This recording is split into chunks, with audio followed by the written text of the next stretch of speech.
Definitivisht se po, kjo është ajo lufte e Serbisë konstante që e bën në Republikën e Kosovës. Vetëm ta përmend një fakt të patjetërsueshëm sa për shikuesin tuaj. Kur ka përfunduar lufta me 12 qershor të vitit 1999, pra Serbia kapitulloi. Kasapi Ballkanit Milošević u bombardua dhe u tërhoqën. Kur u pyet një general shumë famkeq atje në aeroportin e Surqinit në Beograd nga gazetarët dhe e pyetën tash lufta mbaroi dhe çka tash? Ai tha për ne lufta teksa ka filluar. Pra e ka pas kjo është ajo lufta speciale. Gjithmonë Serbia tenton ta ketë në agjendë të sigurisë Republikën e Kosovës dhe institucionet e saj.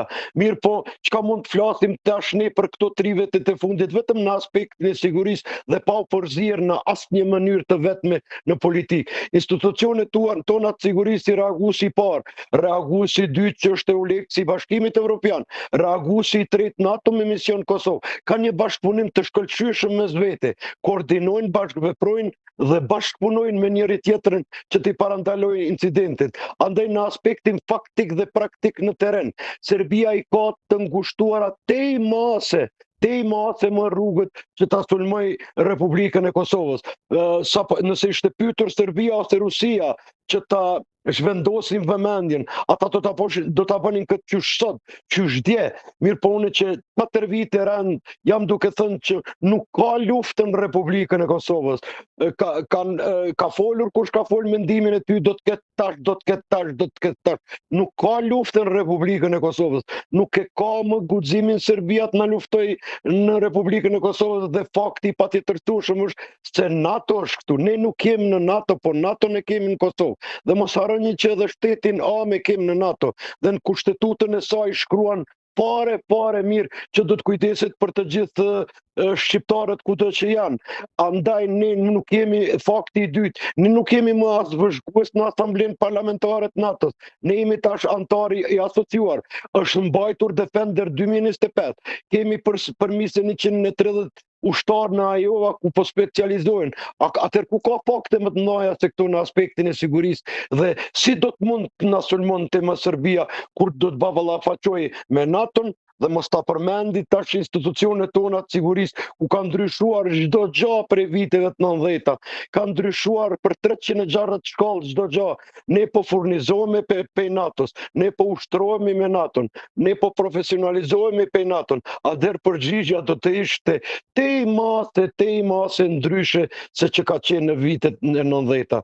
Këtë e din fare mirë Serbia dhe e ka fare mirë në mendje sepse ajo e din se çka po ndodh. Pra kapacitetit janë të plota, por dihet që ta përfundoj fakti historik i shqiptarëve ka qenë gjithmonë mbrojtja. Kur në historinë e shqiptarëve nuk mund ta gjej askush asnjë dokument që shqiptarët kanë sulmuar dikën. Ne praktikisht dhe faktikisht jemi mbrojtur, por mbrojtjen e bëjmë shumë mirë tashmë.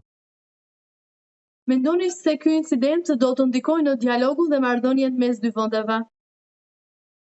Ky dialogu para 2-3 dite në aspektin atë teknik vetë sa ka filluar. Po dihet se Serbia po bën revansh. Republika e Kosovës po ja arreston spionët. A kuftoni?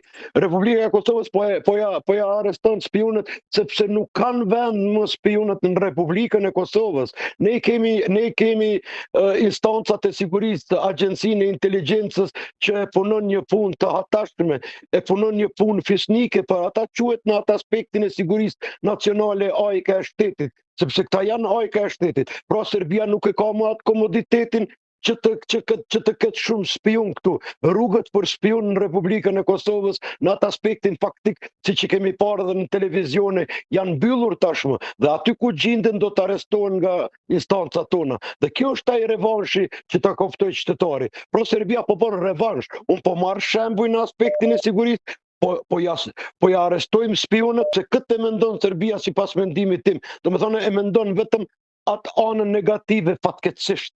sepse po jetojmë në shekullin 21, vitin 2025, dhe i kanë ato problemet e brendshme të hatashme, shqyqone Novi Sadin, shqyqone Beogradin, ato qytetet të tyre të mbushura me qytetar dhe akademik, ata pikrisht janë kundra i këtij establishmenti të kontaminuar të shetri mandate, dhe krejt këto që ka po i mërë përmendi unë janë faktike, nuk është vetëm mendimi im, është mendimi faktik dhe po mundohem që t'ja pasqyroj qytetarit juaj, as më shumë dhe as më kaq, më shumë se kaq.